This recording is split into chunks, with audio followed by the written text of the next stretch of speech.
In today's show, let's recap some more moves in free agency. Michael Bolton. Thanks, Josh. It's Michael Bolton here, and it's time for another episode of the Locked On Fantasy Basketball Podcast. Let's get to it. Let's get to it, indeed. You are Locked On Fantasy Basketball, your daily fantasy basketball podcast, part of the Locked On Podcast Network.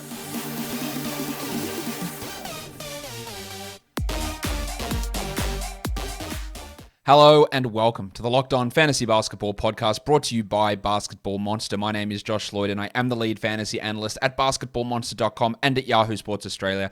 And you can find me on Twitter, as always, at redrock_bball and on Instagram at Locked On Fantasy Basketball. This is going to be the last show that I do on NBA free agency because we had some signings over the weekend. If any big trades or anything, well, it can't be really any big signings left unless we're talking about Dennis Schroeder, who still hasn't signed anywhere.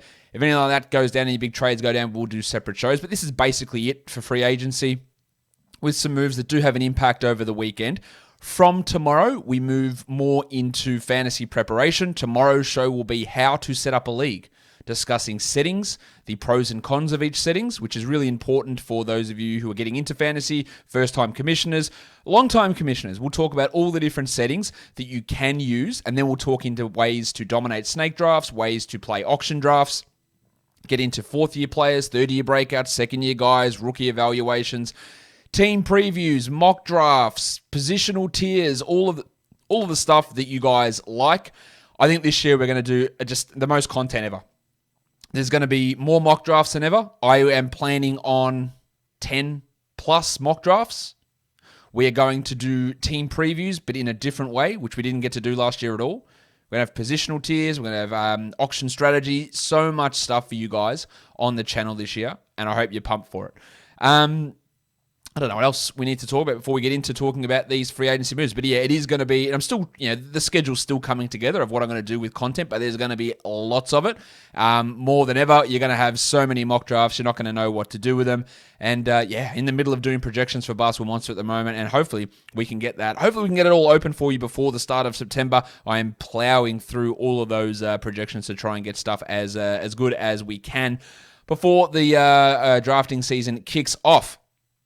Let's talk free agency now, because again, there were some moves that did go down over the last couple of days. Let's start in Toronto because BIRCH is back. BIRCH is 29 years of age, which I think some people would be a little bit surprised to hear. He's 29 and he signed a 3-year, $20 million deal. Now, BIRCH was sold-ish, I guess, in Orlando. I guess that's the fair way of saying that.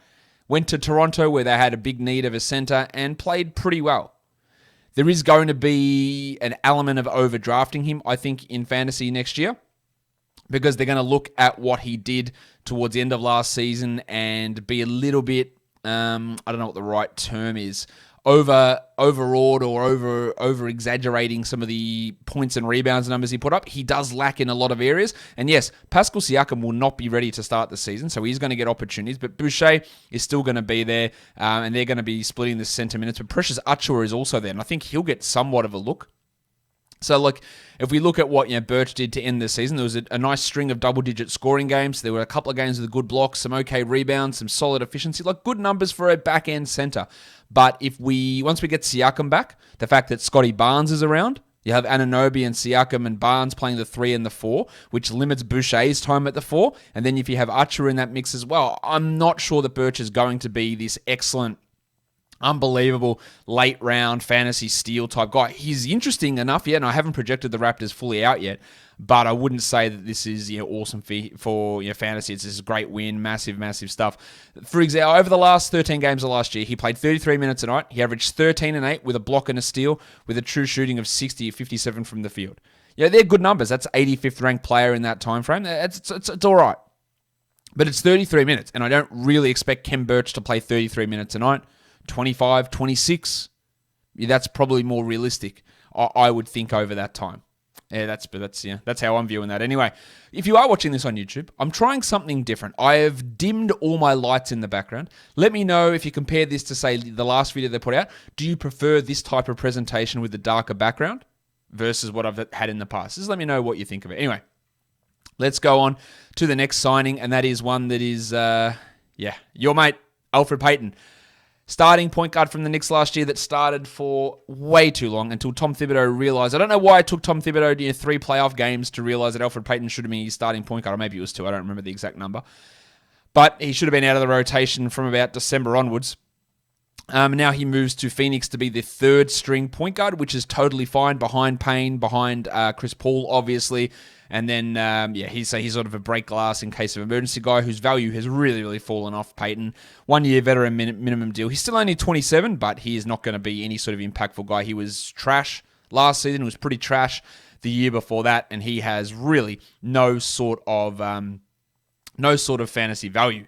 Now, I know you guys love fantasy sports because you listen to this podcast, but I've got to tell you about a new daily fantasy sports site. Did you know that 85% of people who play DFS lose? Is that surprising? Maybe not. The game is rigged against you. You're playing against thousands of other lineups, not to mention experts. Maybe there's some experts listening to this. They have more tools and more time. You don't stand a chance. StatHero is the first ever daily fantasy sportsbook that puts the player in control and winning within reach. Different type of DFS. Here's how it works. StatHero shows you their lineups and dares you to beat them. It's you versus the house in a head-to-head matchup. So StatHero goes, here's my lineup. You create yours and you go up against them, but you know what you're working with. It's sort of almost like blackjack and a dealer, where you can see what number they've got and you've got to decide hit or hold, whatever it is. I can't remember the blackjack terms. Anyway. You name your stakes. Winner, take all. You have that advantage. StatHero is showing you their lineups ahead of time. No one else does that. So, you're in total control. StatHero is DFS the way it is meant to be, one-on-one. Go to stathero.com/lockedon. Sign up for free, and right now you can get 3 times back on your first play. They're giving you 300% match. That's unheard of. Go to stathero.com/lockedon. stathero.com/lockedon. Okay, the next signing is one that is important from a fantasy perspective because Kelly Oubre Jr. has joined the Charlotte Hornets. Now, Oubre was one of those players whose market completely dried up. Now, you know that I am not as high on Kelly Oubre as many other people are. I think that his shooting is questionable. I think that some of his numbers where he put up in Phoenix was because he was getting too much of the ball and too much playing time in that last year where he was playing ahead of McCall Bridges, which was insanity to me. And the shooting really fell off. Now, I do not believe that Kelly Oubre is as bad as he was with Golden State last year. He is not that bad. He's also not as good, I think, as what he was in Phoenix. Last year, his three-point numbers were horrific to begin the year, but they did start to improve. He lost complete confidence, and you can see that in his free throw numbers. And this is, while it is 2 years, $26 million here for him on the Hornets, I believe it's only $5 million guaranteed in the second year. So there's a chance that if it doesn't work out, he's in real trouble. He's waived again, and then I don't know how he gets that money. But he goes into a situation where I'm not convinced that Kelly Oubre is going to be a must-draft player because the Hornets will start LaMelo Ball, Terry Rozier, Gordon Hayward, PJ Washington, and Mason Plumlee would be my guess. So that leaves both Miles Bridges and Kelly Oubre coming off the bench. And at this point, Miles Bridges is a better player than Kelly Oubre. So, what minutes does Oubre get? He can't push 30. There's no way that. Now, he can play at the 2 for sure. He can play a little bit at the 3. He will be better than, say, a James Bouknight, Cody Martin. They've waived Caleb Martin, Jalen McDaniels as well. They also somehow, which I didn't see happen, they brought in Wes Iwundu in the trade for the trade for Devontae Graham. He was part of that trade, which wasn't reported initially.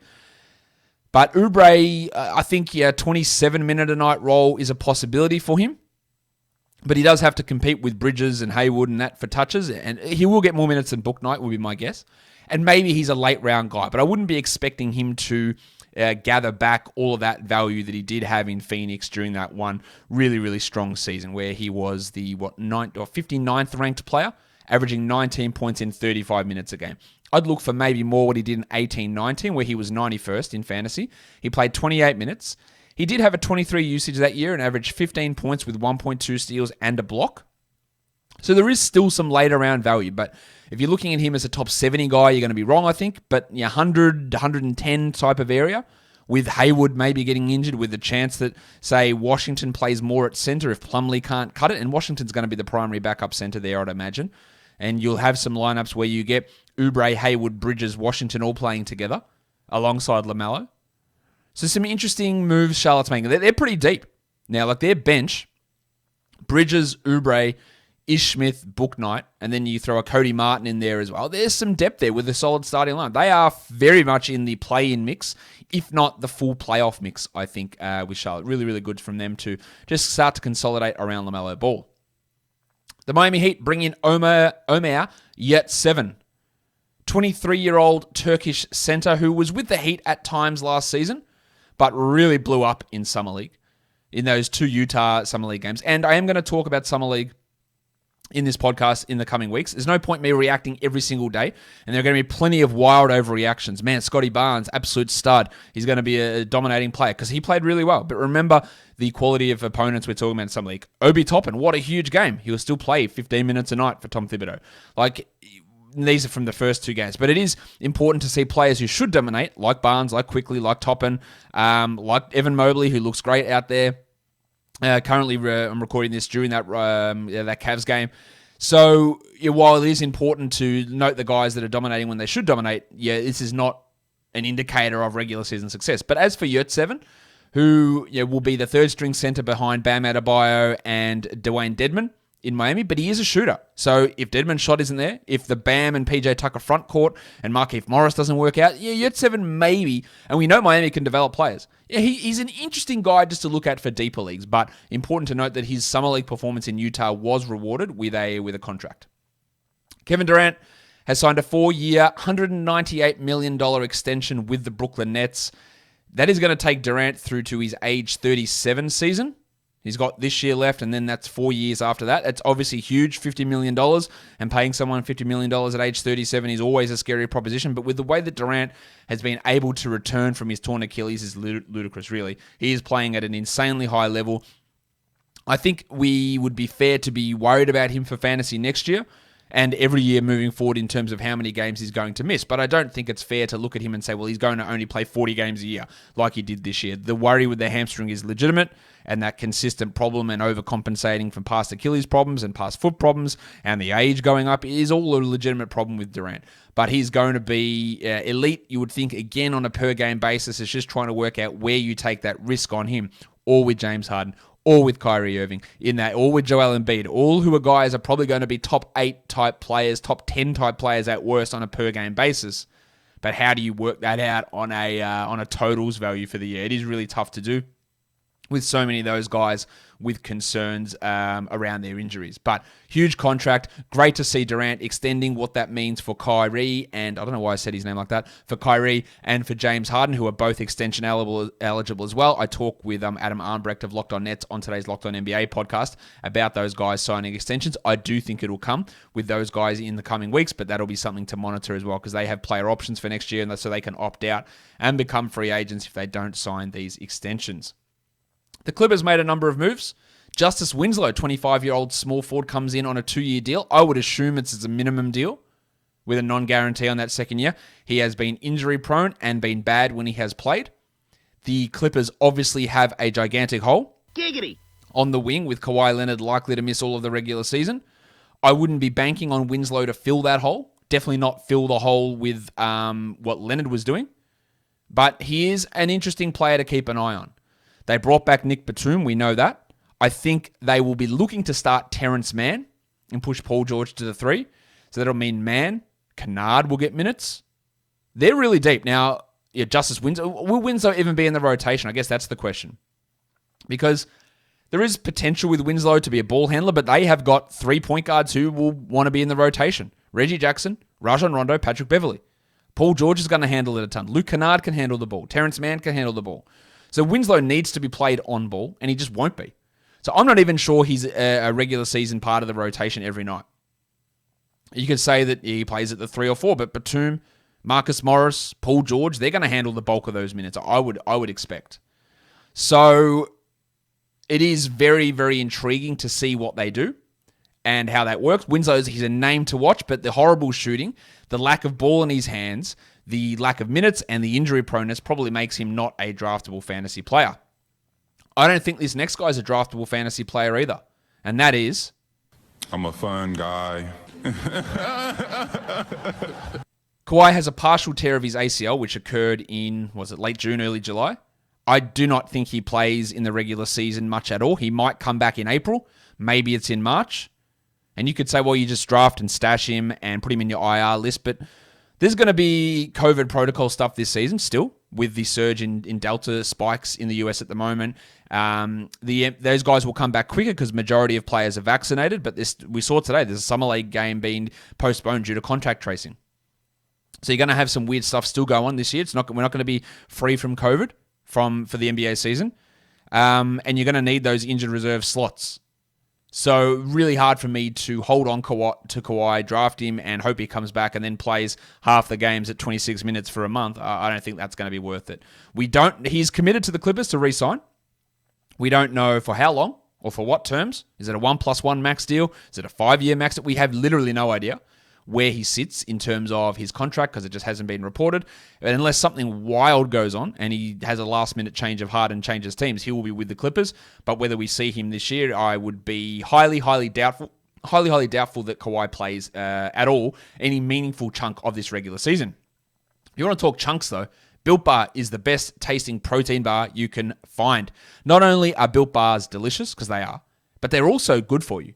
Built Bar has 9 delicious regular flavors, including coconut, raspberry, strawberry, orange, cookies and cream, German chocolate.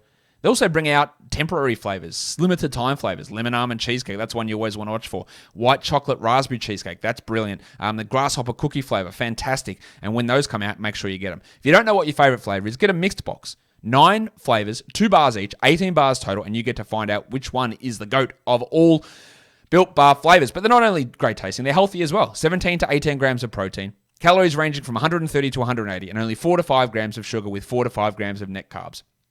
Amazing flavors, all tasty and all healthy. Built Bar is also the official protein bar of the US track and field team. Go to Built.com, use the promo code LOCKED15, and you'll get 15% off your order. The promo code is LOCKED15 for 15% off at Built.com. BetOnline is the fastest and easiest way to bet on all your sports action. Baseball season's in full swing, and you can track all of that action at BetOnline. Get the latest news, odds, and info for all of your sporting needs, including Major League Baseball, NBA Summer League, PGA Golf, and all of your UFC MMA action. Before the next pitch, head over to BetOnline on your laptop or mobile device and check out all of the great sporting news, sign-up bonuses, and contest information. Don't sit on the sidelines anymore, as this is your chance to get into the game as teams prep for their runs to the playoffs. Head to the website or use your mobile device to sign up today by using our promo code LOCKEDON and receive your 50% welcome bonus on your first deposit. BetOnline are your online sportsbook experts. Let's go through the next signing, and that's another Clippers one. Reggie Jackson, 2 years, $22 million. Jackson's a 31-year-old point guard, and while he's been coming off the bench for most of his time for the Clippers, in the playoffs, he was inserted into the starting lineup, and I am pretty confident, I'm not 100%, but I think he will start opening night as their starting point guard with Patrick Beverley off the bench. I don't know what that means for Rondo, whether he's a part of the rotation as well. I would imagine he isn't. The Clippers' rotation's a tough one to figure out. I think they start Reggie Jackson, Terrence Mann, Paul George, Marcus Morris, and Ivica Zubac. And that means that Nick Batum comes off the bench. It means Serge Ibaka's off the bench. Patrick Beverley's off the bench. Luke Kennard's off the bench. And then do you run Beverley, Kennard, Rondo as the bench guys? I don't think Rondo would really fit in there. Is it Justice Winslow that gets in? Is it Keon Johnson that gets in? Yeah, that 10th rotation spot is really interesting. Maybe it is Rondo and they play Beverley off ball, but a Rondo-Beverley combination is not great. So there's still a little bit of a hole there of what they do. But it is interesting. I think Jackson starts. I think he plays more than the 24 minutes a night that he played last season. And I think he can be a decent enough back-end guy. He shot an amazing percentage from 3 last year. It was like 44% or something. His usage is going to go up without Kawhi for sure. He is in that starting lineup, the guy, along with Marcus Morris, the guys who are going to see that big increase in their usage, I believe. And he can be a late-round draftable guy. He's not going to be this high assist player. He's always been horrendous at steals, but hitting his threes, good percentages, good free throws, solid scoring, he's going to be at least worth looking at, I think, towards the back end of drafts. Andre Iguodala goes back to Golden State for a 1-year veteran minimum deal, and that's really veteran. He's 37 years of age, Iguodala. Iguodala is not a fantasy option under any stretch or use of that term. Will he play every night? I don't know. He looked pretty bad in Miami for most of last season. Obviously, he's a key part of Golden State culture. It's good having a veteran around. It means that the minutes for Jonathan Kuminga are going to be really low. And for Moses Moody is probably going to be pretty low too. When you look at Moses Moody,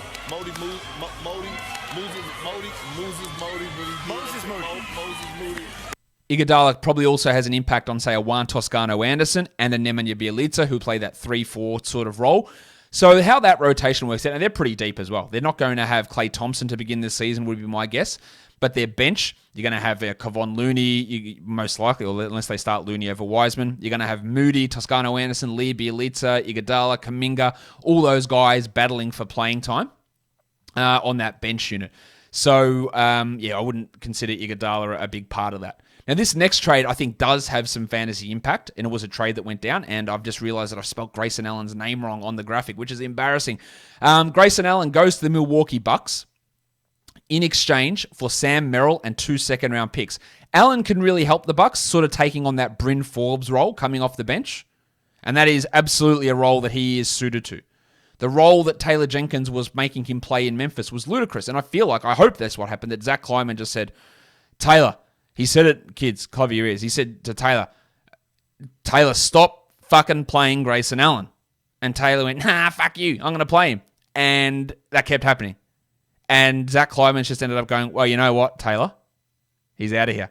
Grayson, we will see you all the way later. So what this does, now I don't want to get anyone's hopes up, but it does open up playing time for Fantasy Beast, Advanced Analytics darling, actual real-life good player that teams don't seem to realize is an actual real-life good player, the wave pool DeAnthony Melton.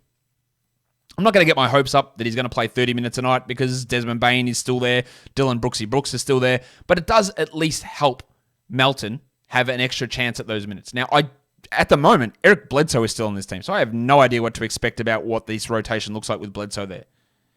And Bledsoe being there doesn't help Melton at all. But there is, and if we're drafting Melton, it won't be until last pick or second last pick.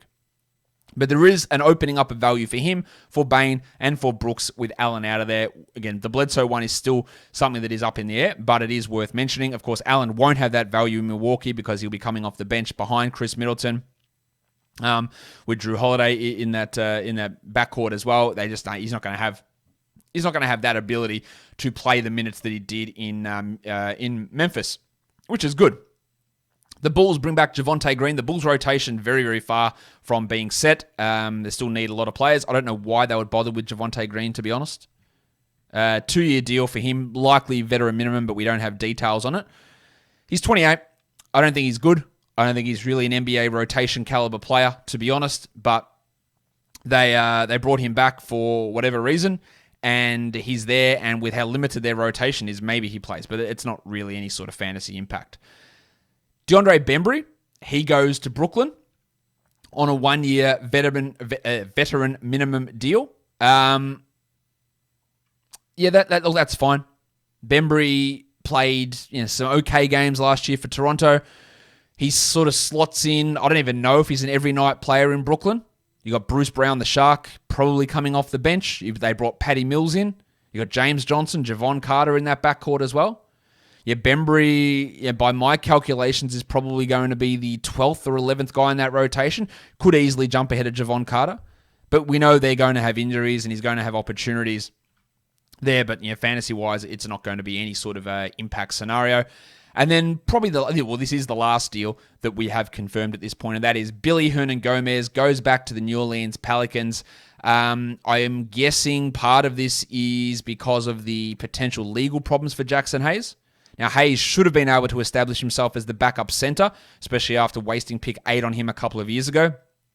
But he is in some legal hot water at this point, and we don't know what his future holds. 3 years for Hernangomez. We don't have details on that. He'll be the backup to Jonas Valanciunas there in New Orleans.